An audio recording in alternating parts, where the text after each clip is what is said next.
Most people think ninjas are a Hollywood invention, masked fighters doing backflips and throwing stars at everyone. But the real story is way more interesting than that.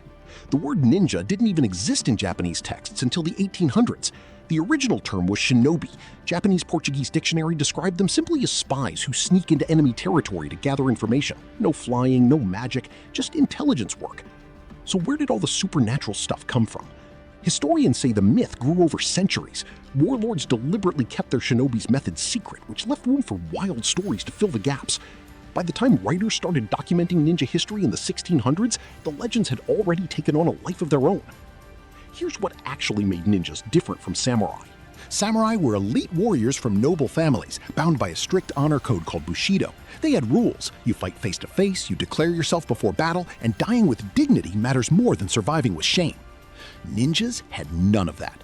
They came from ordinary backgrounds: farmers, merchants, commoners. No honor code, no noble bloodline.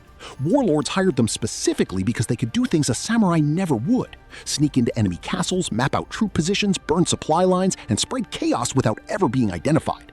Their real job wasn't killing. It was knowing things the enemy didn't want them to know. The best shinobi came from two mountain provinces, Iga and Koka, southeast of Kyoto. By the 14th century, around 24 ninja schools were operating across Japan, training students in a surprisingly wide range of skills. According to the Bonsen Shukai, a 22-volume ninja manual from the 1600s, ninja training covered medicine, astronomy, psychology, memory techniques, disguise, and strategic theory inspired by Sun Tzu. A skilled ninja could walk into any social setting, blend in completely, extract information, and leave without raising a single eyebrow. Their go-to disguise wasn't a black mask at night, it was a merchant's coat or a Buddhist monk's robe in broad daylight.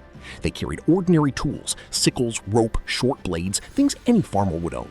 And yes, they carried shuriken too, not as killing weapons, but as quick distractions to slow down anyone chasing them. The moment a ninja actually changed Japanese history. In 1582, a samurai general assassinated the powerful warlord Oda Nobunaga, one of the men trying to unify Japan, and immediately went after everyone connected to him. One of his targets was Tokugawa Ieyasu, another major political figure with a lot to lose. Ieyasu had one serious advantage though: a ninja named Hattori Hanzo from Iga. Hanzo smuggled Ieyasu out of enemy-controlled territory and got him home safely.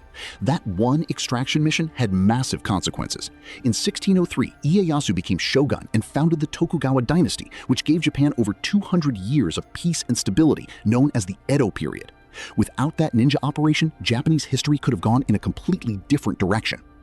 Then there's Ishikawa Goemon, the ninja who went rogue. While Ieyasu's era brought prosperity at the top, ordinary people were struggling badly. Goemon, an Iga-born shinobi, reportedly started using his skills to steal from wealthy lords and distribute the money among the poor, a feudal Japan version of Robin Hood. Whether he was a real person or a legend built around someone's imagination is still debated. The Japan Ninja Council leans toward fiction, but his story stuck around for a reason. It gave the poor a hero in a time when they had very few.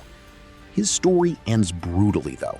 After a failed assassination attempt on the warlord Toyotomi Hideyoshi, Goemon was captured and executed by being boiled alive in oil. Old woodcut paintings show him in his final moments, holding his young son above the boiling liquid, keeping the child alive until he no longer could.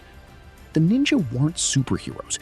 They were strategists, actors, and information collectors operating in one of history's most dangerous political environments. Their real power was never physical.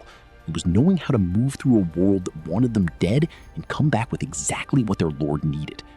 That's what made them genuinely dangerous, and that's exactly why the legend never died. If this video increases your knowledge, like, subscribe, and share.